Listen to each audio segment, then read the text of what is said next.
જે એની માએ જે ભોજન આપ્યું હતું ઘરેથી, એ બાપુને કીધું બાપુ આ ભોજન છે કે આપણી પાસે તો.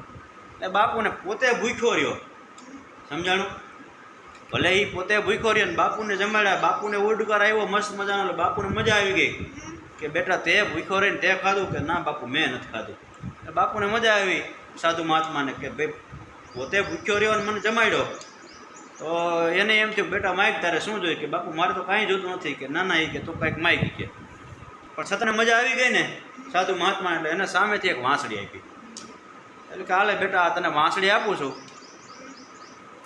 અને તારે એ વાંસળી જ્યારે તું વગાડીશ ને તારી બધી ગાયો દોડીને તારી સામે પાસે આવી જશે, અને એ પૂંછડા ખખર છે ને એટલે તારે એ કે તું જે માગીશ લાડવા ગાંઠિયા ભજીયા 32 ભાતના ભોજન યાદ આવી જશે, અને શિંગડા ખખર છે એટલે પાણીના પોટલા ભરાઈ જઈશ, તારે જે ઈચ્છા હોય તારે માગી લેવાનું.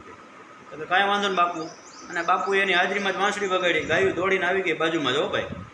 અને ભાઈ પછી તો છોકરાને કે તારે જે ખાવું એ માંગી લે. તો જે જમવું તે બધું 32 ભાતના પકવાન હાજર થઈ ગયા, અને પાણી હાજર થઈ ગયું, ને બાપુએ ને છોકરાએ જમ્યા.